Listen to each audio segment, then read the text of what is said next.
வணக்கம். வயநாட்டில் நிலச்சரிவால் பாதிக்கப்பட்ட இடங்களில் இரவு பகல் பாராமல் நடக்கும் மீட்பு பணிகள், வயநாடு மக்களுக்கு ராகுல் காந்தி கொடுத்த வாக்குறுதி, சர்வதேச விண்வெளி நிலையத்திற்கு செல்லும் இந்தியர்கள், பாரிஸ் ஒலிம்பிக்ஸில் பதக்கத்தை நோக்கி முன்னேறும் இந்தியா என உள்ளூர் முதல் உலகம் வரையிலான செய்திகளை நிமிடச் செய்திகளாக பார்க்கலாம். வயநாடு நிலச்சரிவில் சிக்கி 300க்கும் மேற்பட்டோர் உயிரிழந்த நிலையில் சுமார் 240 நபர்களை காணவில்லை என கேரள அரசு அறிவித்திருக்கிறது. நிலச்சரிவு ஏற்பட்ட முண்டக்கை, சூரல்மலை ஆகிய பகுதிகளில் தொடர்ந்து மீட்புப் பணிகள் தீவிரமாக நடைபெற்று வருகின்றன. ஏராளமான வீடுகள் மண்ணில் புதையுண்டு காணப்படுவதால் பொக்லைன் இயந்திரங்கள் மூலமாக தோண்டி எடுக்கும் பணிகள் நடந்து வருகின்றன. இன்னும் 240 நபர்களின் நிலை என்னவென்று தெரியாததால் மண்ணிற்குள் உடல்கள் புதைந்து இருக்கிறதா என மீட்புக் குழுவினர் இரவு பகலாக தேடி வருகின்றனர். ஏராளமான உடல்கள் சாலியார் ஆற்றில் அடித்துச் செல்லப்பட்டதால் தேடுதல் பணியில் ஈடுபடுமாறு கரையோரங்களில் வசிக்கும் மக்களை காவல்துறையினர் கேட்டுக் கொண்டுள்ளனர். இதனிடையே நிலச்சரிவில் சிக்கிய 4 நபர்களை தேசிய பேரிடர் மீட்புக் குழுவினர் 3 நாட்களுக்கு பிறகு உயிருடன் மீட்டுள்ளனர். கேரள மாநிலம் சந்தித்திராத மோசமான பேரிடர் வயநாட்டில் நிகழ்ந்திருப்பதாக காங்கிரஸ் நாடாளுமன்ற உறுப்பினர் ராகுல் காந்தி தெரிவித்திருக்கிறார். வயநாடு தொகுதியின் முன்னாள் எம்பியும் ராய்பரேலி எம்பியுமான ராகுல் காந்தி நிலச்சரிவு ஏற்பட்ட பகுதிகளை 2வது நாளாக நேரில் ஆய்வு மேற்கொண்டார். நிலச்சரிவால் பாதிக்கப்பட்ட வயநாட்டின் அட்டமலை பகுதியை பார்வையிட்ட ராகுல் காந்தி முன்னதாக மாவட்ட நிர்வாகத்தினர் மற்றும் பஞ்சாயத்து நிர்வாகத்தினருடன் ஆலோசனை மேற்கொண்டார். அப்போது செய்தியாளர்களிடம் பேசிய ராகுல் காந்தி மிகவும் மோசமான நிலையை வயநாடு சந்தித்திருப்பதாக கூறினார். ஏராளமான வீடுகள், ஏராளமான மக்கள் நிலச்சரிவு காரணமாக பாதிக்கப்பட்டிருக்கின்றனர் என்றும் இந்த மோசமான நிலையை கையாளுவதில் மிகுந்த கவனம் வேண்டும் என்றும் அவர் தெரிவித்தார்.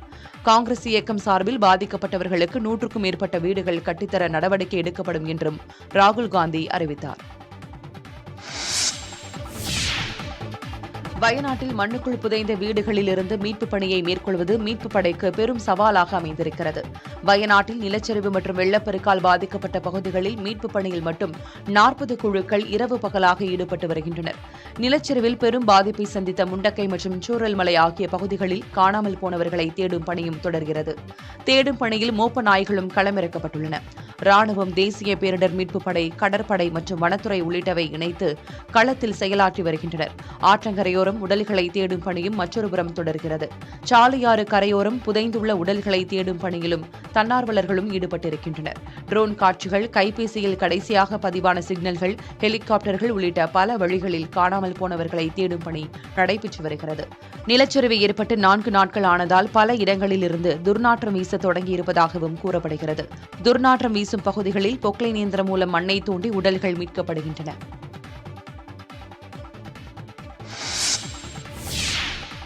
வயநாட்டின் வனப்பகுதியிலிருந்து பழங்குடியின குடும்பத்தை பத்திரமாக மீட்ட வனத்துறையினருக்கு கேரள முதலமைச்சர் பினராயி விஜயன் பாராட்டுகளை தெரிவித்திருக்கிறார். வயநாட்டில் ஏற்பட்ட நிலச்சரிவில் சூச்சிப்பாறை நீர்வீழ்ச்சி அடிவாரத்தில் உள்ள பகுதி அருகே ஒரு குடும்பத்தினர் சிக்கி தவித்துள்ளனர்.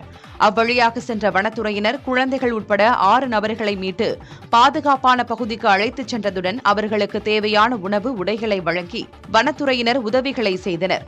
இதற்காக வனத்துறையினருக்கு பாராட்டு தெரிவித்துள்ள கேரள முதலமைச்சர் பினராயி விஜயன், மனித பிறப்பின் மகத்துவத்தை கேரள பேரிடர் மூலமாக உலகம் மீண்டும் உணர்ந்ததாக பெருமிதம் தெரிவித்திருக்கிறார். மன தைரியத்தை இழக்காமல் அனைவரின் ஒற்றுமையுடனான ஒத்துழைப்போடு இந்த பேரிடரை கடந்து போகலாம் எனவும் பினராயி விஜயன் தனது முகநூல் பக்கத்தில் பதிவிட்டிருக்கிறார். கேரள மாநில வயநாட்டில் ஏற்பட்ட நிலச்சரிவு மற்றும் வெள்ளப்பெருக்கு காரணமாக சூரல்மலை மற்றும் முண்டக்கை ஆகிய கிராமங்கள் உருக்குலைந்துள்ளன. இந்த நிலையில் முண்டக்கை பகுதிக்கு மேலுள்ள பொன்சேரி மட்டம் என்னும் பகுதியில் இருந்துதான் நிலச்சரிவு துவங்கியதாக கூறப்படுகிறது. அங்கிருந்து ஏராளமான மரங்களும் பாறைகளும் அடித்து வரப்பட்டுள்ளன. மேலும் பொன்சேரி மட்டம் பகுதியில் புதிய அருவிகளும் தோன்றியுள்ளன. நிலச்சரிவு ஏற்பட்ட பகுதிகளை காண அனுமதிக்கப்படாத பொதுமக்கள் பொன்சேரி மட்டத்திற்கு எதிரே உள்ள மலையிலிருந்து பாதிக்கப்பட்ட இடங்களை கண்டு வருகின்றனர். கேரள மாநில வயநாடு பேரிடரில் மீட்கப்பட்ட அடையாளம் தெரியாத உடல்கள் அடக்கம் செய்யப்பட்டன. வயநாடு மாவட்டத்தில் ஏற்பட்ட பேரிடரில் உயிரிழந்தவர்களின் பெரும்பாலானவர்களின் உடல்கள் இதுவரை அடையாளம் காணப்படவில்லை. உடல்களை தேடி உறவினர்கள் யாரும் வராத நிலையில் அவற்றை உள்ளாட்சி நிர்வாகம் மூலம் நல்லடக்கம் செய்யும் பணிகள் நடைபெற்று வருகிறது. அதன்படி மேப்பாடி பகுதியில் அடையாளம் தெரியாத உடல்கள் நல்லடக்கம் செய்யப்பட்டன. அந்த உடல்கள் எந்த மதத்தை சார்ந்தது என தெரியாத நிலையில் அடக்கம் செய்யப்பட்டது. அப்போது அந்த பகுதியில் கூடியிருந்த அந்த பகுதி மக்கள் அவரவர் மதப்படி பிரார்த்தனைகள் செய்தனர். அதன் பிறகு அனைத்து உடல்களும் நல்லடக்கம் செய்யப்பட்டது. வயநாடு போல் நீலகிரியிலும் நிலச்சரிவு ஏற்படும் என வதந்தி பரப்புவோர் மீது காவல்துறை மூலம் சட்ட நடவடிக்கை எடுக்கப்படும் என நீலகிரி மாவட்ட ஆட்சியர் எச்சரித்துள்ளார். நீலகிரி மாவட்டத்தில் 20 நாட்களுக்கு மேலாக மழை பொழிந்து வருகிறது. இதையடுத்து அரக்கோணத்திலிருந்து தேசிய பேரிடர் மீட்புக் குழுவினர் 32 நபர்கள் கொண்ட குழு உதகை வந்தடைந்தனர். இதனைத் தொடர்ந்து தேசிய பேரிடர் மீட்புக் குழுவினர் கொண்டு வந்துள்ள மீட்புப் பணிகளுக்கான உபகரணங்களை மாவட்ட ஆட்சியர் லட்சுமி பவ்யா பார்வையிட்டார். பின்னர் வருவாய், தீயணைப்பு உள்பட அனைத்து துறைகளைச் சேர்ந்த 500 நபர்கள் மீட்புப் பணிகளுக்காக தயார் நிலையில் இருப்பதாக ஆட்சியர் தெரிவித்தார். மேலும் பொதுமக்களுக்கு அச்சம் ஏற்படுத்தும் வகையில் பேரிடர் நடைபெற்றால் உடனடியாக 1077 என்ற எண்ணில் தகவல் தெரிவிக்கலாம் என்றும் அவர் கூறினார். நம்ம எல்லா ஆல் டீம்ஸ் ரெடியா இருக்கோம். போலீஸ், அட்மினிஸ்ட்ரேஷன், ரெவென்யூ, ஃபாரஸ்ட், இது அப்புறமா நமக்கு NDRFல இருந்து வந்துட்டாங்க, fire services with all equipment. என்ன எக்யூப்மெண்ட் எது ஆகுனா கூட நம்ம இது பண்ணுறதுக்கு ரெடியாக இருக்கோம். ஆல் கோஆர்டினேஷன் பண்ணி பார்க்குறோம். அண்ட் ரெண்டாவது இந்த மாதிரி சோஷியல் மீடியாவில் சர்க்குலேட் ஆகிற ரூமர்ஸ் தயவுசெய்து இந்த மாதிரி என்கரேஜ் பண்ணாதீங்க. கர்நாடகாவிலிருந்து காவிரி ஆற்றில் திறக்கப்படும் நீரின் அளவு 90,000 கன அடியாக குறைக்கப்பட்டுள்ளது. கர்நாடக அணைகளுக்கான நீர்வரத்து ஏற்றம் இறக்கமாக இருப்பதால் காவிரி ஆற்றில் உபரி நீர் திறப்பு கணிசமாக குறைக்கப்பட்டுள்ளது. கிருஷ்ணராஜசாகர் அணைக்கு நீர்வரத்து வினாடிக்கு 79,607 கன அடியாக இருக்கும் நிலையில் அணையிலிருந்து தற்போது 57,000 கன அடி தண்ணீர் மட்டுமே திறக்கப்படுகிறது. நீர்வரத்து குறைந்ததால் அணையின் நீர்மட்டம் 122.65 அடியாக சரிந்தது. அதே சமயம் கபினி அணைக்கான நீர்வரத்து 36,031 கன அடியாக சரிந்திருக்கிறது. இதனால் அணையிலிருந்து 33,000 கன அடி தண்ணீர் மட்டுமே காவிரி ஆற்றில் திறக்கப்பட்டுள்ளது. இரு அணைகளிலிருந்து உபரிநீர் திறப்பு 1,00,000 கன அடியிலிருந்து 90,000 கன அடியாக குறைக்கப்பட்டுள்ளது. எனினும் காவிரி ஆற்றில் வெள்ளம் கரைபுரண்டு ஓடுவதால் கரையோர மக்களுக்கு விடுக்கப்பட்ட வெள்ள அபாய எச்சரிக்கை தொடர்வதாக நீர்வளத்துறை அதிகாரிகள் தெரிவித்துள்ளனர். திருச்சி கொள்ளிடம் ஆற்றில் புதிதாக அமைக்கப்பட்ட 250 மீட்டர் நீள தடுப்புச் சுவர் அடித்துச் செல்லப்பட்ட நிலையில் நீர்வரத்து நின்ற பிறகு அங்கு ஆய்வு செய்யப்படும் என மாவட்ட ஆட்சியர் பிரதீப் குமார் தெரிவித்திருக்கிறார். கொள்ளிடம் ஆற்றில் அமைக்கப்பட்டுள்ள நேப்பியர் வடிவ புதிய பாலத்தின் அருகே மண் அரிப்பை தடுக்க தடுப்பணை போன்ற தடுப்புச் சுவர் அண்மையில் கட்டப்பட்டது. இந்நிலையில் 60,000 கன அடிக்கு மேல் ஆற்றில் தண்ணீர் வந்ததால் அந்த தடுப்புச் சுவர் நீரில் அடித்துச் செல்லப்பட்டது. தொடர்ந்து அங்கிருந்த 2 உயரழுத்த மின் கோபுரங்கள் ஆற்றில் சரிந்து விழுந்தன. இதனை சிறப்பு கண்காணிப்பு அதிகாரி மணிவாசகன், மாவட்ட ஆட்சியர் பிரதீப் குமார் உள்ளிட்ட அதிகாரிகள் நேரில் ஆய்வு செய்தனர். கர்நாடகத்திலிருந்து காவிரியில் திறக்கப்பட்ட உபரிநீர் மயிலாடுதுறை மாவட்டம் சீர்காழி அருகே கொள்ளிடம் ஆற்றை வந்தடைந்தது. கர்நாடக அணைகளிலிருந்து அதிக அளவில் உபரிநீர் வெளியேற்றப்படும் நிலையில் மேட்டூர் அணை முழு கொள்ளளவை எட்டியதால் வரும் உபரிநீர் முழுவதும் கொள்ளிடம் ஆற்றில் வெளியேற்றப்பட்டு வருகிறது. இந்த உபரிநீர் மயிலாடுதுறை மாவட்டம் சீர்காழியை அடுத்த கொள்ளிடம் ஆற்றை வந்தடைந்தது. கொள்ளிடம் ஆற்றின் பாலம் வழியே கடந்து செல்லும் உபரிநீர் இரவு முதல் பழையாறு துறைமுகம் வழியே வங்கக்கடலில் சங்கமிக்கும். தற்போது 60,000 முதல் 80,000 கன அடி வெள்ள நீர் வரும் நிலையில் நாளை 1.5 லட்சம் கன அடிக்கு மேல் வரும் என எதிர்பார்க்கப்படுகிறது.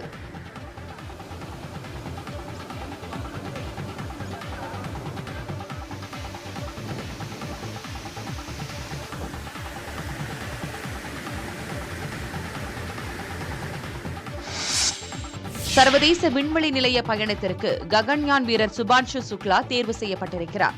ககன்யான் திட்டத்தின் கீழ் அடுத்த ஆண்டு மனிதர்களை விண்வெளிக்கு அனுப்ப இஸ்ரோ திட்டமிட்டிருக்கிறது. அதற்கு முன்னோட்டமாக இந்த ஆண்டில் இந்திய விண்வெளி வீரரை சர்வதேச விண்வெளி நிலையத்திற்கு அனுப்பி வைக்க முடிவு செய்யப்பட்டது.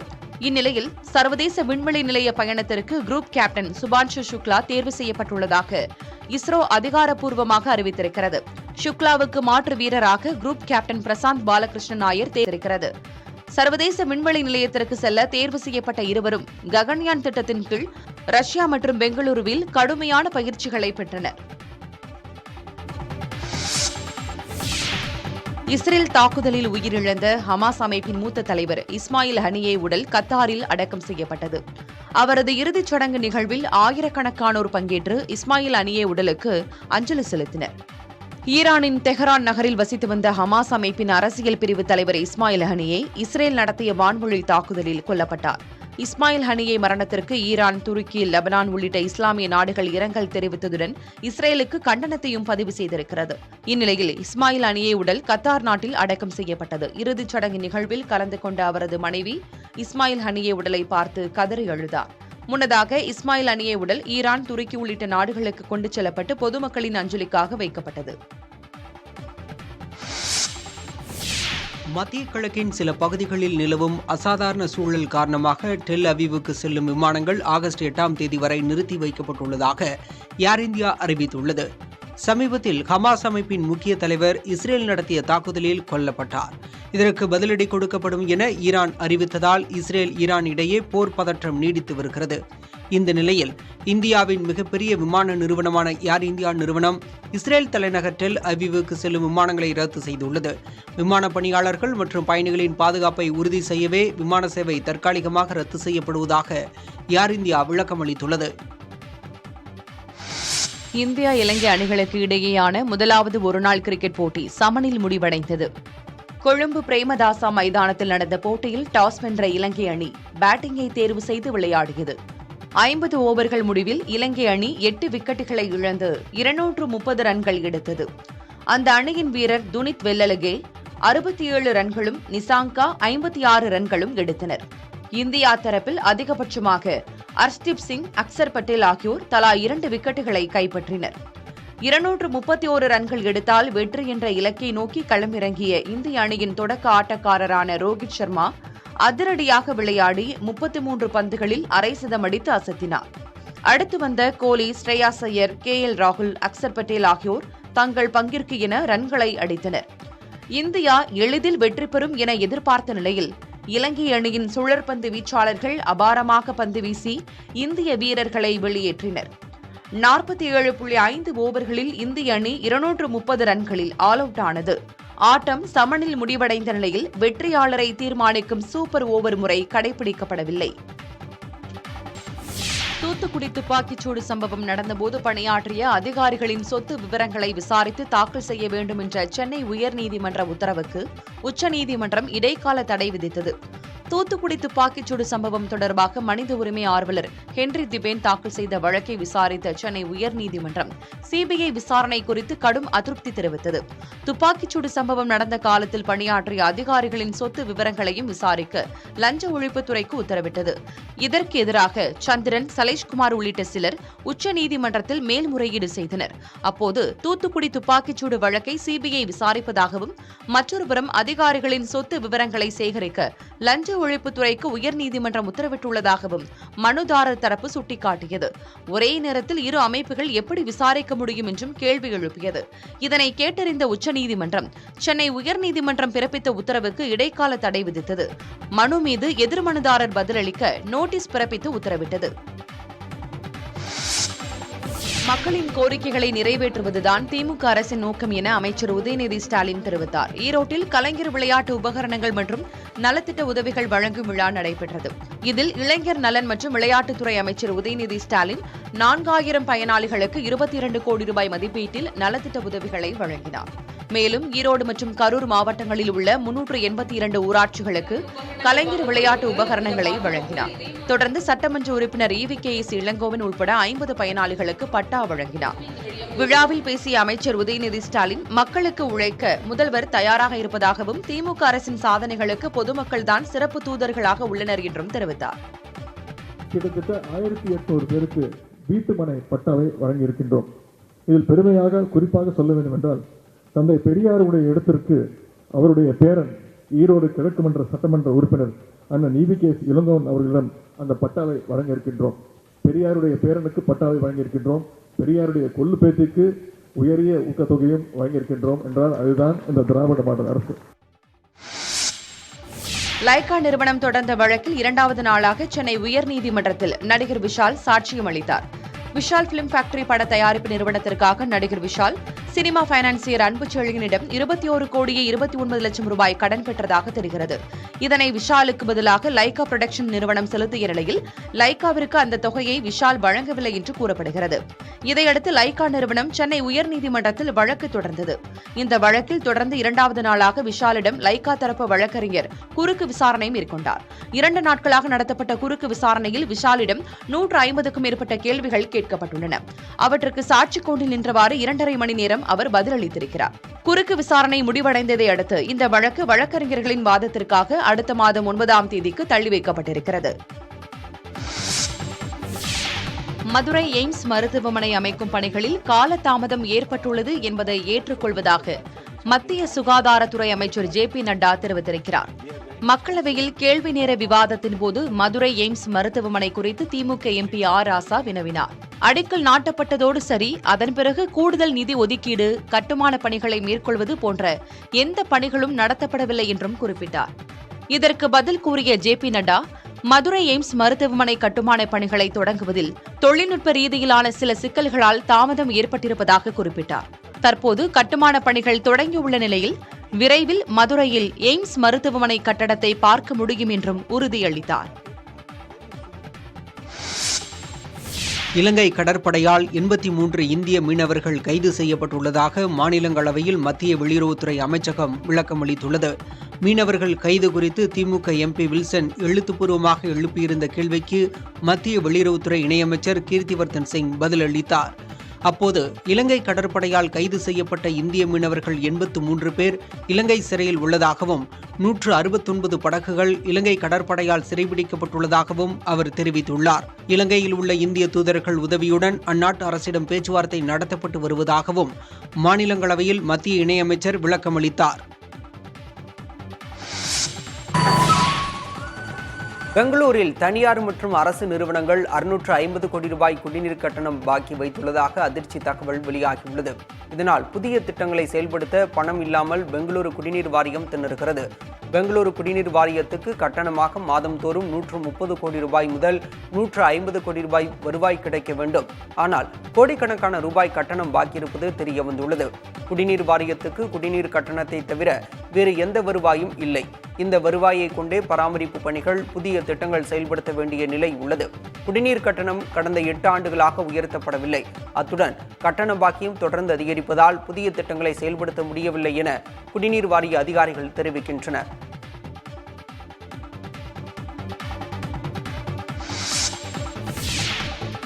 கேரள மாநிலம் வயநாட்டில் நிலச்சரிவு ஏற்பட்டுள்ள நிலையில் விக்னேஷ் சிவன், நயன்தாரா தம்பதியினர் கேரள முதலமைச்சரின் நிவாரண நிதிக்கு 20 லட்சம் ரூபாய் நிவாரணம் வழங்கியுள்ளனர்.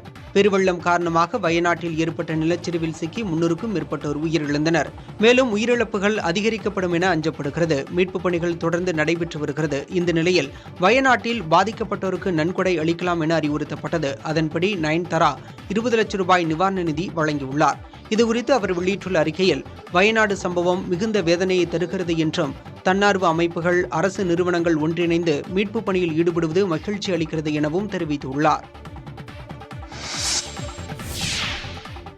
விஜய் தேவரகொண்டாவின் 12வது திரைப்படம் 2025ஆம் ஆண்டு மார்ச் 28ஆம் தேதி வெளியாகும் என்று அதிகாரப்பூர்வமாக அறிவிக்கப்பட்டுள்ளது.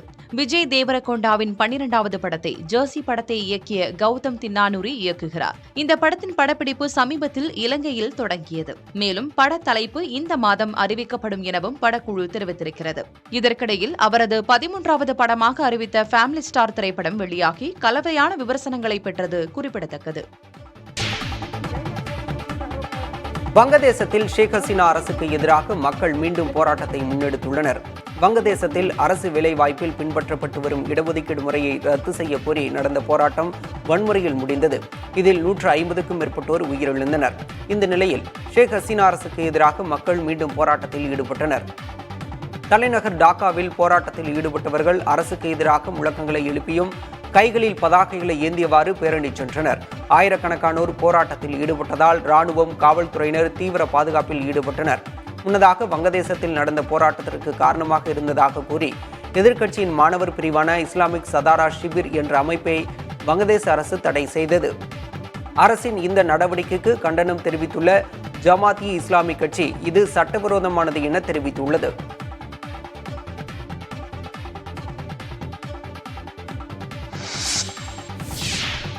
பிலிப்பைன்ஸ் நாட்டில் வணிக வளாகத்தில் ஏற்பட்ட பயங்கர தீ விபத்தில் 11 பேர் உயிரிழந்தனர். தலைநகர் மணிலா அடுத்த சீனா டவுன் என்ற பகுதியில் உள்ள வணிக வளாகத்தில் பயங்கர தீ விபத்து ஏற்பட்டது. கட்டடத்தின் கீழ்த்தளத்தில் உள்ள உணவகத்தில் பற்றிய தீ மளமளவென மேல் பகுதிக்கும் பரவியது. தகவல் அறிந்து வந்த தீயணைப்பு படையினர் நீண்ட நேரம் போராடி தீயை கட்டுக்குள் கொண்டு வந்தனர். மேலும் கட்டடத்தில் இருந்தவர்கள் பத்திரமாக மீட்கப்பட்டனர். எனினும் இந்த தீ விபத்தில் கட்டடத்திற்குள் சிக்கிக்கொண்ட 11 பேர் பரிதாபமாக உயிரிழந்தனர். உணவகத்தில் இருந்த சமையல் எரிவாயு சிலிண்டர் வெடித்ததால் தீ விபத்து ஏற்பட்டதாக உள்ளூர் மக்கள் தெரிவிக்கின்றனர்.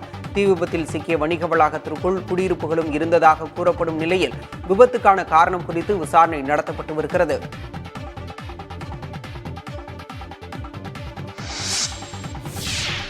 திண்டுக்கல் மாநகராட்சியில் 4.69 கோடி ரூபாய் வரிப்பணம் கையாடல் விவகாரத்தில் நிர்வாக அலுவலராக பணியாற்றிய வில்லியம் சகாயராஜு சஸ்பெண்ட் செய்யப்பட்டுள்ளார்.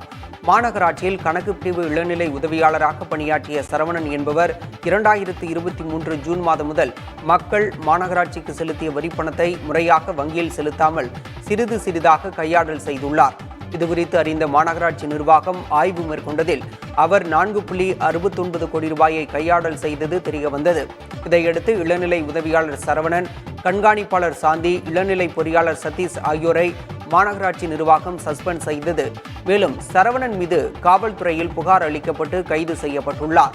இந்நிலையில் கையாடலை கவனிக்காமல் இருந்ததற்காக மாநகராட்சியில் 2 ஆண்டுகளாக நிர்வாக அலுவலராக பணியாற்றிய வில்லியம் சகாயராஜுவையும் சஸ்பெண்ட் செய்து ஆணையர் ரவிச்சந்திரன் உத்தரவிட்டார். குற்றப்பிரிவு காவல்துறையினர் சரவணனிடம் முழுமையான விசாரணை செய்த பின்பு மேலும் பலரும் இந்த விவகாரத்தில் சிக்க வாய்ப்புள்ளதாக கூறப்படுகிறது.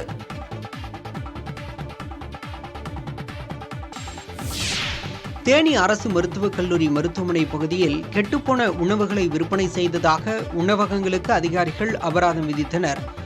அரசு மருத்துவக் கல்லூரி மருத்துவமனை பகுதியில் உள்ள உணவகங்களில் கெட்டுப்போன உணவுகளை விற்பதாக புகார் வந்ததை தொடர்ந்து உணவு பாதுகாப்பு அலுவலர் ஜனகர் ஜோதிநாதன் மற்றும் அதிகாரிகள் 21 உணவகங்களில் திடீர் ஆய்வு செய்தனர்.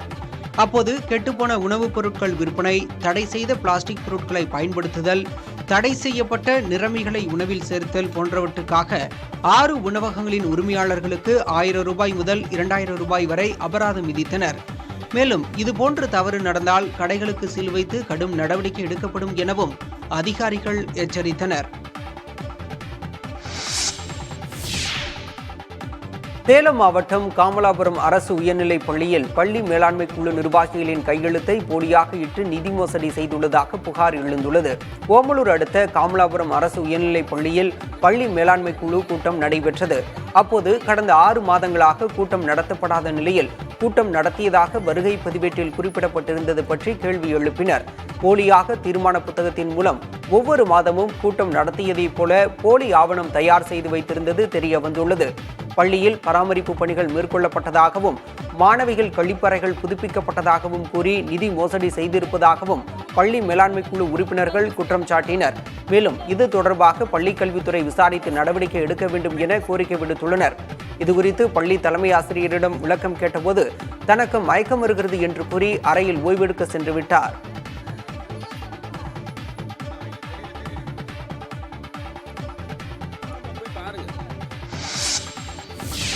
கன்னியாகுமரி மாவட்டம் தக்கலை அருகே விபத்தில் சிக்கிய இளைஞர்களை அவ்வழியாக வந்த மாவட்ட ஆட்சியர் உடனடியாக அரசு வாகனத்தில் மருத்துவமனைக்கு அனுப்பி வைத்தார். தனியார் பள்ளியில் நடைபெற்ற மாணவர்களுக்கு மிதிவண்டி வழங்கும் நிகழ்ச்சியில் பங்கேற்ற மாவட்ட ஆட்சியர் அழகு மீனா நாகர்கோவிலுக்கு சென்றார். குமாரகோவில் சந்திப்பு அருகே ஒரு இருசக்கர வாகனமும் எதிரே வந்த காரும் மோதி விபத்துக்குள்ளானது. அப்போது அவ்வழியே சென்ற மாவட்ட ஆட்சியர் அழகு மீனா விபத்தில் பலத்த காயமடைந்த 2 இளைஞர்களையும் மீட்டு ஆறுதல் கூறியதோடு மருத்துவமனைக்கு அனுப்பி வைக்க வழிவகை செய்தார்.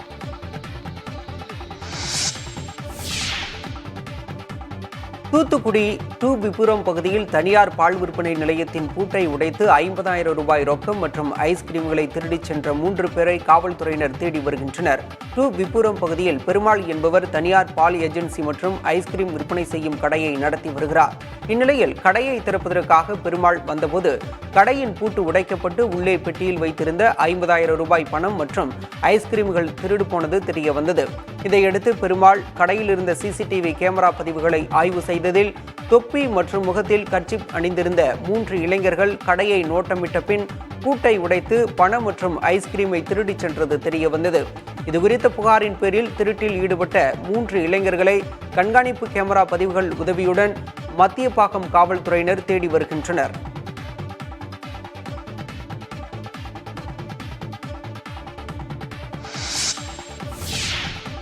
தேனி மாவட்டம் பெரியகுளம் அருகே 1 கோடி ரூபாய் செலவில் கட்டி முடிக்கப்பட்ட வாரச்சந்தை 2 ஆண்டுகளாக பயன்பாட்டிற்கு கொண்டுவரப்படவில்லை என புகார் எழுந்திருக்கிறது.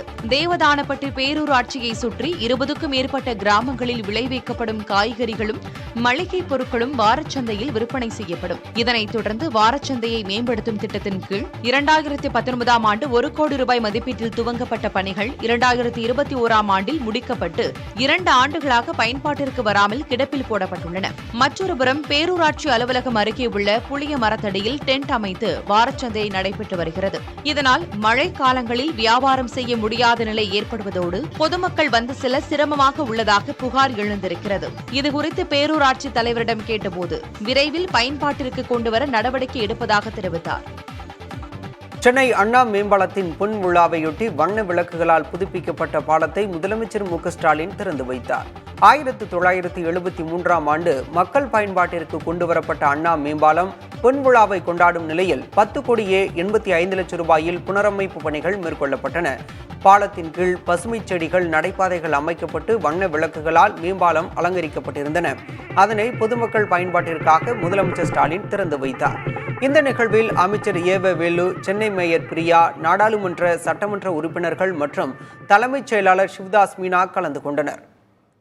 1973 முத்தமிழ் அறிஞர் கலைஞர் அவர்களால் பெயர் சூட்டப்பட்டது. பாலம் கட்டப்பட்டு 50 ஆண்டுகள் நிறைவடைந்த நிலையில் அண்ணா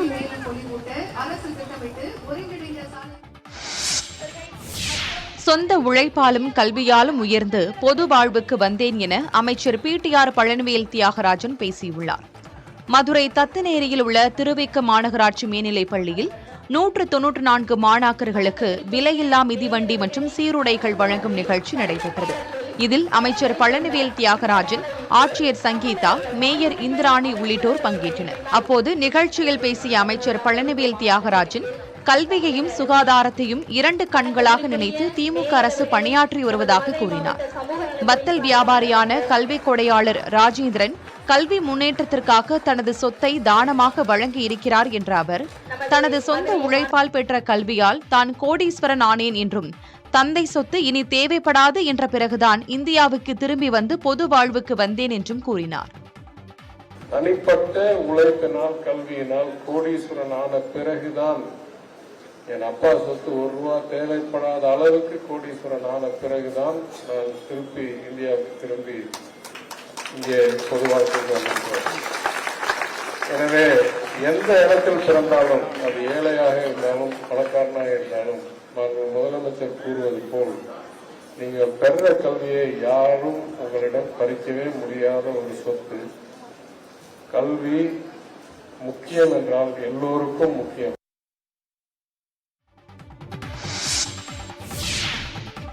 நாகை அரசு குழந்தைகள் காப்பகத்திலிருந்து காணாமல் போன 8 மாணவிகள் சென்னையில் மீட்கப்பட்டனர். சாமந்தான்பேட்டையில் இருக்கும் அன்னை சத்யா அரசு குழந்தைகள் காப்பகத்தில் 100க்கும் மேற்பட்டோர் தங்கி நாகையில் உள்ள பல்வேறு பள்ளிகளில் கல்வி பயின்று வருகின்றனர். இந்நிலையில் பள்ளிக்கு சென்ற 11 மற்றும் 12ஆம் வகுப்பு மாணவிகள் 8 பேர் காப்பகத்திற்கு திரும்பாததால் இதுகுறித்து காவல் நிலையத்தில் வார்டன் புகார் அளித்தார். உடனடியாக தனிப்படை அமைத்த காவல்துறையினர் பல்வேறு இடங்களில் விசாரணை நடத்தினர். இந்நிலையில் காணாமல் போன 8 மாணவிகளும் சென்னை ஸ்டான்லி மருத்துவமனை அருகே மீட்கப்பட்டனர். அவர்கள் குழந்தைகள் காப்பகத்தில் ஒப்படைக்கப்படுவார்கள் என்றும் மாணவிகளுக்கு தகுந்த மனநல ஆலோசனை வழங்கப்படும் என்றும் தெரிவிக்கப்பட்டுள்ளது. அமெரிக்காவில் ஜனநாயக கட்சியின் அதிபர் வேட்பாளராக கமலா ஹாரிஸ் அதிகாரப்பூர்வமாக அறிவிக்கப்பட்டிருக்கிறார். போதுமான அளவுக்கு ஜனநாயக கட்சி பிரதிநிதிகளின் ஆதரவு கிடைத்ததை தொடர்ந்து அது தொடர்பான அறிவிப்பு தற்போது வெளியிடப்பட்டிருக்கிறது. கட்சி பிரதிநிதிகளின் ஆன்லைன் வாக்கெடுப்பு நிறைவடைந்த பிறகு நடைபெற இருக்கும் கட்சியின் தேசிய மாநாட்டில் கமலா ஹாரிஸ் வேட்பாளராக முறைப்படி அறிமுகம் செய்யப்படுவார் என தெரிவிக்கப்பட்டிருக்கிறது. இதுகுறித்து எக்ஸ் வலைதளத்தில் கமலா ஹாரிஸ் வெளியிட்ட பதிவில், ஜனநாயக கட்சியின் அதிபர் வேட்பாளராக அறிவிக்கப்பட்டுள்ளதை மிகவும் கௌரவமாக கருதுவதாகவும் அடுத்த வாரம் அதிபர் வேட்பாளர் பரிந்துரையை ஏற்றுக்கொள்ள இருப்பதாகவும் தெரிவித்திருக்கிறார். இதற்கிடையே ஜனநாயக கட்சியின் துணை அதிபர் வேட்பாளரை தேர்ந்தெடுக்கும் பணியில் கமலா ஹாரிஸ் ஈடுபட்டிருக்கிறார்.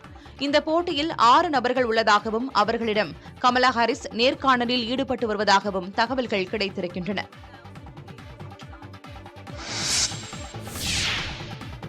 செங்கல்பட்டு மாவட்டம் மறைமலை நகர் அருகே பிரம்மாண்டமாக அமையவுள்ள தாவரவியல் பூங்காவின் மாதிரி புகைப்படங்கள் வெளியாகியுள்ளன. செங்கல்பட்டு மாவட்டம் கடம்பூர் கிராமத்தில் புதிய தாவரவியல் பூங்கா அமைக்கும் பணியினை தமிழ்நாடு அரசு மேற்கொண்டு வருகிறது. 300 கோடி ரூபாய் மதிப்பில் சுமார் 300 ஏக்கர் பரப்பளவில் பிரம்மாண்டமாக அமையவுள்ள இந்த பூங்காவில் தமிழ்நாட்டின் 100க்கும் மேற்பட்ட பூர்வீக தாவர இனங்களை பாதுகாத்து பராமரிக்க திட்டமிடப்பட்டுள்ளது. இந்த நிலையில் அந்த பூங்காவின் மாதிரி புகைப்படங்கள் வெளியிடப்பட்டுள்ளன.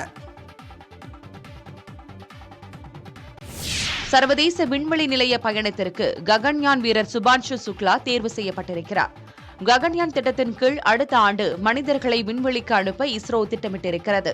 அதற்கு முன்னோட்டமாக இந்த ஆண்டில் இந்திய விண்வெளி வீரரை சர்வதேச விண்வெளி நிலையத்திற்கு அனுப்பி வைக்க முடிவு செய்யப்பட்டது.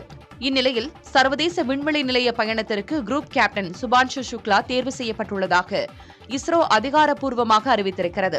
சுக்லாவுக்கு மாற்று வீரராக குரூப் கேப்டன் பிரசாந்த் பாலகிருஷ்ணன் நாயர் தேர்வு செய்யப்பட்டிருக்கிறார். இவர்கள் இருவரும் இந்த வார இறுதியில் இருந்து இதற்கான பயிற்சியினை தொடங்குவார்கள் என இஸ்ரோ அறிவித்திருக்கிறது. சர்வதேச விண்வெளி நிலையத்திற்கு செல்ல தேர்வு செய்யப்பட்ட இருவரும் ககன்யான் திட்டத்தின் கீழ் ரஷ்யா மற்றும் பெங்களூருவில் கடுமையான பயிற்சிகளை பெற்றனர்.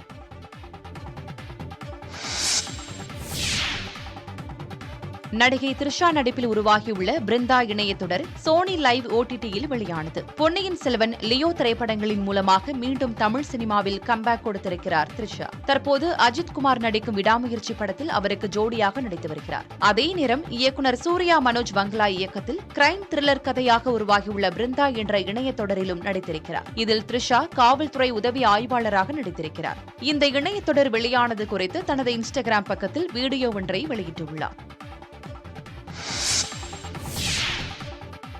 தங்கலான் படத்தின் புதிய பாடலை படக்குழு வெளியிட்டது. ரஞ்சித் விக்ரம் கூட்டணியில் உருவாகியுள்ள திரைப்படம் தங்கலான். இந்த படம் வருகிற ஆகஸ்ட் 15ஆம் தேதி உலகளவில் வெளியாகிறது. சுதந்திரத்திற்கு முந்தைய காலகட்டம், தங்கத்தை தேடும் ஆங்கிலேயர்கள் என படத்தின் மீதான எதிர்பார்ப்பு அதிகரித்துள்ளது. முன்னதாக படத்தின் ட்ரைலர் மற்றும் மினிக்கி மினிக்கி பாடல் வெளியாகி கவனம் பெற்றிருந்தது. இந்நிலையில் தங்கலானே என்கிற பாடலை படக்குழுவினர் வெளியிட்டனர். இந்த பாடலை GV பிரகாஷ், பாடகர் அறிவு ஆகியோர் இணைந்து பாடியுள்ளனர். நடிகர் தனுஷ் மீது தமிழ் திரைப்பட தயாரிப்பாளர்கள் சங்கம் எந்தவித புகாரும் அளிக்கவில்லை என்று கூறியது உண்மைக்கு புறம்பானது என்று நடிகர் சங்கத்தின் குற்றச்சாட்டுக்கு தயாரிப்பாளர் சங்கம் விளக்கமளித்திருக்கிறது. இதுகுறித்து தயாரிப்பாளர் சங்கம் வெளியிட்டுள்ள அறிக்கையில், கடந்த ஓராண்டுக்கு முன்பு தயாரிப்பாளர்களுக்கு பிரச்சினை ஏற்படுத்தும் 5 நடிகர்கள் குறித்து தீர்மானம் நிறைவேற்றப்பட்டு அந்த தகவல் நடிகர் சங்கத்திற்கு தெரிவிக்கப்பட்டது என்றும், கடந்த ஓராண்டு காலமாக அவர்களிடம் நடைபெற்ற பேச்சுவார்த்தையின் போது இதுகுறித்து சுட்டிக்காட்டப்பட்டு வந்தது எனவும் கூறப்பட்டுள்ளது. ஆனால் தென்னிந்திய நடிகர் சங்கம் இந்த பிரச்சினை சம்பந்தமாக தயாரிப்பாளர்களுக்கு எந்தவிதமான தீர்வும் ஏற்படுத்தி தரவில்லை என்றும், தயாரிப்பாளர் சங்கத்தின் உறுப்பினர்களின் நலனை காக்கவே இந்த முடிவினை எடுக்க வேண்டிய சூழல் ஏற்பட்டுள்ளது எனவும் தெரிவித்துள்ளனர். விருதுநகர் மாவட்டத்தில் போர்மேன்கள் மற்றும் சூப்பர்வைசர்களை பயிற்சிக்கு அனுப்பாத 98 பட்டாசு தொழிற்சாலைகளுக்கு சிவகாசி தொழிலக பாதுகாப்பு மற்றும் பயிற்சி மைய இணை இயக்குநர் சார்பில் சுற்றறிக்கை அனுப்பப்பட்டுள்ளது. பட்டாசு ஆலைகளில் அடிக்கடி வெடி விபத்துகள் ஏற்பட்டு தொழிலாளர்கள் உயிரிழப்பு ஏற்படுவதால் ஆலைகளில் பணிபுரியும் போர்மேன்கள், சூப்பர்வைசர்களுக்கு பயிற்சி அளிக்க கடந்த ஜனவரி மாதம் நடைபெற்ற ஆட்சியர் ஜெயசீலன் தலைமையிலான கூட்டத்தில் முடிவெடுக்கப்பட்டது. இதனைத் தொடர்ந்து சம்பந்தப்பட்ட நிறுவனங்களுக்கு தபால் மூலம் தகவல் தெரிவிக்கப்பட்டது. இந்நிலையில் பயிற்சிக்கு வராத 98 பட்டாசு நிறுவனங்கள் கண்டறியப்பட்டு சுற்றறிக்கை அனுப்பப்பட்டுள்ளது.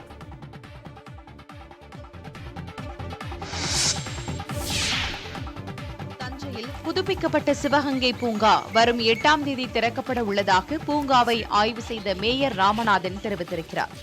தஞ்சாவூருக்கு புகழ் சேர்க்கும் இடங்களில் சிவகங்கை பூங்காவிற்கு தனி சிறப்பிடம் உண்டு.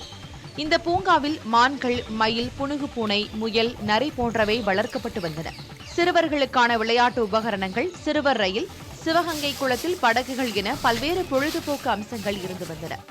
இந்நிலையில் ஸ்மார்ட் சிட்டி திட்டத்தின் கீழ் பூங்கா புதுப்பிக்கும் பணி மேற்கொள்ளப்பட்டதால் இங்கிருந்த விலங்குகள் வேதாரண்யம் மற்றும் சென்னை வன விலங்குகள் சரணாலயத்திற்கு அனுப்பப்பட்டன.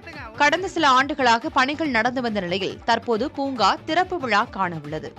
பொழுதுபோக்கு அம்சங்கள், சிறுவர் விளையாட்டு உபகரணங்கள், நடைபாதை வசதி என பழமை மாறாமல் புதுப்பிக்கப்பட்டுள்ளன. இந்நிலையில் மாநகராட்சி மேயர் ராமநாதன், துணை மேயர் அஞ்சகம் பூபதி, ஆணையர் மகேஸ்வரி ஆகியோர் சிவகங்கை பூங்காவை ஆய்வு செய்தனர்.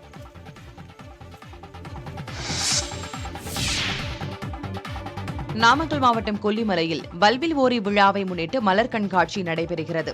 கொல்லிமலையை ஆண்ட கடையேழு வள்ளல்களில் ஒருவரான வல்வில் ஓரிக்கு ஆண்டுதோறும் ஆகஸ்ட் 2, 3 ஆகிய தேதிகளில் அரசு சார்பில் விழா நடத்தப்படுகிறது. அதன்படி இவ்விழாவின் முக்கிய நிகழ்வாக தாவரவியல் பூங்காவில் அமைக்கப்பட்டிருந்த மலர் கண்காட்சியினை அதிகாரிகள் தொடக்கி வைத்தனர். கண்காட்சியில் குழந்தைகளை கவரும் வகையில் ரோஜா மலர்களை கொண்டு யானை, நண்டு, மீன் வடிவங்களும் 200 கிலோ காய்கறிகளை கொண்டு பட்டாம்பூச்சி போன்ற வடிவங்களும் அமைக்கப்பட்டுள்ளன. இத்துடன் ரோஜா, gerbera, carnation, anthurium, gypsophila, orchid, lilium உள்ளிட்ட மலர்களும் பல வகை பழங்களும் கண்காட்சியில் இடம்பெற்றிருந்தன. தொடர்ந்து சிறுமிகளின் நடன நிகழ்ச்சியும் நடைபெற்றது. இவ்விழாவையொட்டி உள்ளூர் விடுமுறை அறிவிக்கப்பட்டிருப்பதால் சுற்றுலா பயணிகள் கொல்லிமலைக்கு வந்து செல்லும் வகையில் போக்குவரத்து துறை சார்பில் சிறப்பு பேருந்துகளும் இயக்கப்படுகின்றன.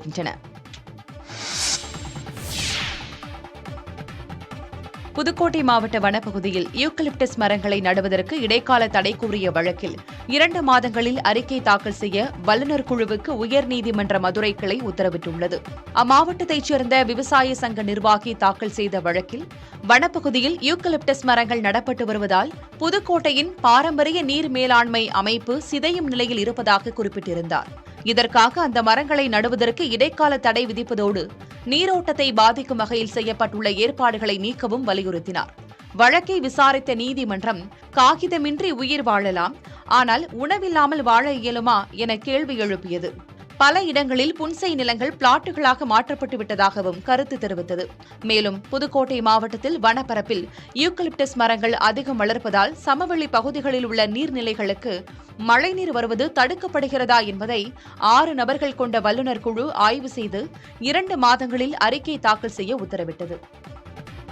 நிலச்சரிவை தொடர்ந்து தமிழ்நாட்டில் 7000 சதுர கிலோமீட்டர் பரப்பளவை சூழலியல் பாதுகாப்பு பகுதியாக அறிவிப்பது தொடர்பாக மத்திய அரசு வரைவு அறிக்கை வெளியிட்டுள்ளது.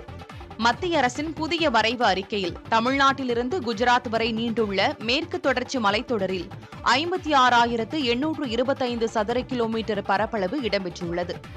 இதில் நிலச்சரிவால் பாதிக்கப்பட்ட வயநாடு மாவட்டத்தின் 13 கிராமங்கள் உட்பட கேரள மாநிலத்தின் 9,993 சதுர கிலோமீட்டர் பரப்பளவை சூழலியல் பாதுகாப்பு பகுதியாக அறிவிக்க முன்மொழியப்பட்டிருக்கிறது.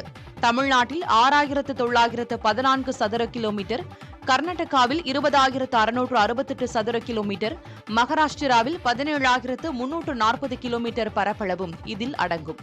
சூழலியல் பாதுகாப்பு பகுதியாக அறிவிக்கப்படும் இந்த பகுதிகளில் சுரங்கங்கள், கல்குவாரிகள், மண் குவாரிகள் அமைக்க தடை விதிக்கப்படும். தற்போது செயல்பாட்டில் உள்ள சுரங்கங்கள் குத்தகை காலாவதியாகும் நாளிலிருந்து 5 ஆண்டுகளுக்குள் படிப்படியாக மூடப்படும். புதிதான நீர்மின் நிலையங்கள் அமைக்க முடியாது. ஏற்கனவே செயல்பாட்டில் உள்ள நீர்மின் நிலையங்கள் விரிவாக்கம் செய்யவும் அனுமதி மறுக்கப்படும். பெரிய அளவிலான கட்டுமானங்களுக்கு தடை விதிக்கப்படும் என்றாலும் குடியிருப்புகளுக்கு தடை விதிக்கப்படாது. இந்த வரைவு அறிக்கை மீது 60 நாட்களுக்குள் பரிந்துரைகள் மற்றும் ஆட்சேபங்களை தெரிவிக்க தமிழ்நாடு, கேரளா, கர்நாடகா, மகாராஷ்டிரா, கோவை, குஜராத் ஆகிய மாநிலங்களுக்கு மத்திய அரசு உத்தரவிட்டுள்ளது. மேற்கு தொடர்ச்சி மலையின் பாதுகாப்பு தொடர்பாக 2013 அமைக்கப்பட்ட கஸ்தூரிரங்கன் கமிட்டி 59,940 சதுர கிலோமீட்டர் பரப்பை சூழலியல் பாதுகாப்பு பகுதியாக அடையாளம் கண்டது. அதன் அடிப்படையில் இதுவரை 5 வரைவு அறிக்கைகள் வெளியிடப்பட்டு காலாவதியான நிலையில் தற்போது 6வது வரைவு அறிக்கையை மத்திய அரசு வெளியிட்டுள்ளது. தூத்துக்குடி துப்பாக்கிச்சூடு சம்பவம் நடந்தபோது பணியாற்றிய அதிகாரிகளின் சொத்து விவரங்களை விசாரித்து தாக்கல் செய்ய வேண்டும் என்ற சென்னை உயர்நீதிமன்ற உத்தரவுக்கு உச்சநீதிமன்றம் இடைக்கால தடை விதித்தது. தூத்துக்குடி துப்பாக்கிச்சூடு சம்பவம் தொடர்பாக மனித உரிமை ஆர்வலர் ஹென்றி திபேன் தாக்கல் செய்த வழக்கை விசாரித்த சென்னை உயர்நீதிமன்றம் சிபிஐ விசாரணை குறித்து கடும் அதிருப்தி தெரிவித்தது. துப்பாக்கிச்சூடு சம்பவம் நடந்த காலத்தில் பணியாற்றிய அதிகாரிகளின் சொத்து விவரங்களையும் விசாரிக்க லஞ்ச ஒழிப்புத்துறைக்கு உத்தரவிட்டது. இதற்கு எதிராக சந்திரன், சலேஷ்குமார் உள்ளிட்ட சிலர் உச்சநீதிமன்றத்தில் மேல்முறையீடு செய்தனர். அப்போது தூத்துக்குடி துப்பாக்கிச்சூடு வழக்கை சிபிஐ விசாரிப்பதாகவும் மற்றொருபுறம் அதிகாரிகளின் சொத்து விவரங்களை சேகரிக்க லஞ்ச ஒழிப்புத்துறைக்கு உயர்நீதிமன்றம் உத்தரவிட்டுள்ளதாகவும் மனுதாரர் தரப்பு சுட்டிக்காட்டியது. ஒரே நேரத்தில் இரு அமைப்புகள் எப்படி விசாரிக்க முடியும் என்றும் கேள்வி எழுப்பியது. இதனை கேட்டறிந்த உச்சநீதிமன்றம் சென்னை உயர்நீதிமன்றம் பிறப்பித்த உத்தரவுக்கு இடைக்கால தடை விதித்தது. மனு மீது எதிர்மனுதாரர் பதிலளிக்க நோட்டீஸ் பிறப்பித்து உத்தரவிட்டது. மதுரை எய்ம்ஸ் மருத்துவமனை அமைக்கும் பணிகளில் காலதாமதம் ஏற்பட்டுள்ளது என்பதை ஏற்றுக்கொள்வதாக மத்திய சுகாதாரத்துறை அமைச்சர் ஜே.பி. நட்டா தெரிவித்திருக்கிறார். மக்களவையில் கேள்வி நேர விவாதத்தின் போது மதுரை எய்ம்ஸ் மருத்துவமனை குறித்து திமுக எம்பி ஆர். ராசா வினவினார். அடிக்கல் நாட்டப்பட்டதோடு சரி, அதன் பிறகு கூடுதல் நிதி ஒதுக்கீடு, கட்டுமான பணிகளை மேற்கொள்வது போன்ற எந்த பணிகளும் நடத்தப்படவில்லை என்றும் குறிப்பிட்டார். இதற்கு பதில் கூறிய ஜே.பி. நட்டா, மதுரை எய்ம்ஸ் மருத்துவமனை கட்டுமான பணிகளை தொடங்குவதில் தொழில்நுட்ப ரீதியிலான சில சிக்கல்களால் தாமதம் ஏற்பட்டிருப்பதாக குறிப்பிட்டார். தற்போது கட்டுமான பணிகள் தொடங்கியுள்ள நிலையில் விரைவில் மதுரையில் எய்ம்ஸ் மருத்துவமனை கட்டடத்தை பார்க்க முடியும் என்றும் உறுதியளித்தார். இலங்கை கடற்படையால் 83 இந்திய மீனவர்கள் கைது செய்யப்பட்டுள்ளதாக மாநிலங்களவையில் மத்திய வெளியுறவுத்துறை அமைச்சகம் விளக்கமளித்துள்ளது. மீனவர்கள் கைது குறித்து திமுக எம்பி வில்சன் எழுத்துப்பூர்வமாக எழுப்பியிருந்த கேள்விக்கு மத்திய வெளியுறவுத்துறை இணையமைச்சர் கீர்த்திவர்தன் சிங் பதிலளித்தார். அப்போது இலங்கை கடற்படையால் கைது செய்யப்பட்ட இந்திய மீனவர்கள் 83 பேர் இலங்கை சிறையில் உள்ளதாகவும் 169 படகுகள் இலங்கை கடற்படையால் சிறைபிடிக்கப்பட்டுள்ளதாகவும் அவர் தெரிவித்துள்ளார். இலங்கையில் உள்ள இந்திய தூதர்கள் உதவியுடன் அந்நாட்டு அரசிடம் பேச்சுவார்த்தை நடத்தப்பட்டு வருவதாகவும் மாநிலங்களவையில் மத்திய இணையமைச்சர் விளக்கமளித்தார். கடந்த ஆண்டில் மட்டும் யானைகள் தாக்கி 61 பேர் உயிரிழந்துள்ளதாக மத்திய வனத்துறை அமைச்சகம் மாநிலங்களவையில் தெரிவித்துள்ளது. ஜோஸ்கே மணி என்பவர் விலங்குகள் தாக்கி மனிதர்கள் உயிரிழப்பது குறித்து எழுத்துப்பூர்வமாக கேள்வி எழுப்பியிருந்தார். இதற்கு பதிலளித்துள்ள மத்திய வனத்துறை இணையமைச்சர் கீர்த்திவர்தன் சிங், 2023-2024 ஆண்டில் மட்டும் யானைகள் தாக்கியதில் தமிழ்நாடு உள்ளிட்ட 16 மாநிலங்களில் 628 பேர் உயிரிழந்துள்ளதாக தெரிவித்துள்ளார். அதிகபட்சமாக ஒடிசா மாநிலத்தில் 154 பேர் யானைகள் தாக்கி உயிரிழந்திருப்பதாகவும் குறிப்பிட்டுள்ளார். இதேபோல கடந்த ஆண்டில் தமிழ்நாடு உள்ளிட்ட 17 மாநிலங்களில் புலிகள் தாக்கி 82 பேர் உயிரிழந்ததாகவும் மாநிலங்களவையில் மத்திய வனத்துறை இணையமைச்சர் தெரிவித்துள்ளார்.